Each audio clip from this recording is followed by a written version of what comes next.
Alors bonjour tout le monde, voici un petit vidéo qui va être une introduction à votre chapitre 4.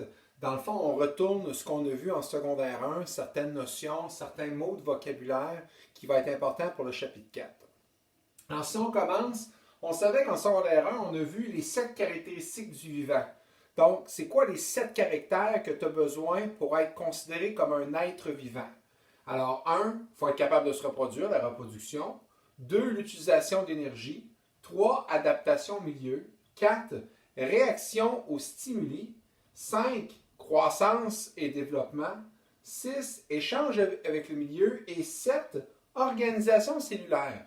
Pour nous, c'est le 7 qu'on va regarder un peu plus avant le chapitre 4, l'organisation cellulaire.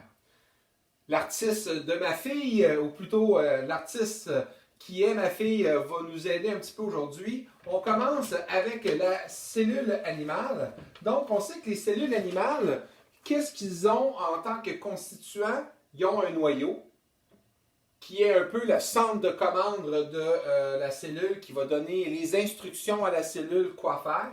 Une enveloppe nucléaire qui va être alentour du noyau, qui va laisser certaines protéines, etc., rentrer et sortir. Donc, c'est un peu les murs du centre de commande. Les mitochondries, c'est là où il y a la respiration cellulaire. Dans le fond, c'est comme des batteries. C'est là où la cellule va produire de l'énergie pour faire toutes les fonctions de la cellule. Le cytoplasme, qui est une espèce de gelée, si tu veux, dans la cellule, où on permet toutes sortes de transports là, de particules, de protéines, de l'eau, des gaz comme l'oxygène et le dioxyde de carbone.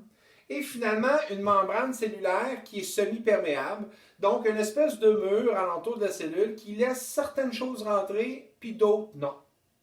Aussi, j'ai mis en rouge, on peut voir la vacuole.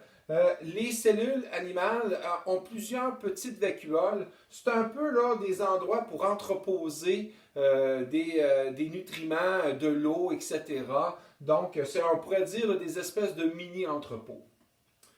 Pour la cellule végétale, alors on peut voir que la cellule végétale a les mêmes constituants que la cellule animale. Donc, noyau, enveloppe nucléaire, mitochondrie, cytoplasme, membrane cellulaire.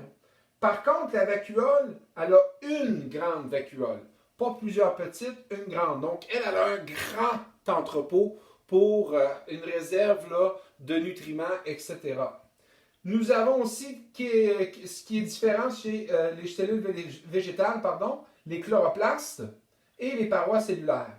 Les chloroplastes, c'est un peu les panneaux solaires des cellules. Alors, il y a du chlorophylle dans les chloroplastes et grâce à la lumière du soleil, on est capable de convertir certaines molécules en énergie. Donc, on va prendre les rayons du soleil, le gaz, le CO2 avec de l'eau et on va combiner ça pour faire des sucres, du glucose. Donc, c'est un peu là, leur façon aux plantes là, de produire de l'énergie. Et une paroi cellulaire, dans le fond, la paroi est alentour de la cellule, à l'extérieur de la membrane cellulaire, et ça va donner une certaine rigidité aux cellules. On sait que les plantes n'ont pas des os comme nous, les animaux, donc ils ont besoin d'une certaine rigidité, et cette rigidité-là va être grâce à la paroi cellulaire. Donc, ce sont une petite introduction de quelques mots de vocabulaire qui va être important pour l'introduction du chapitre 4.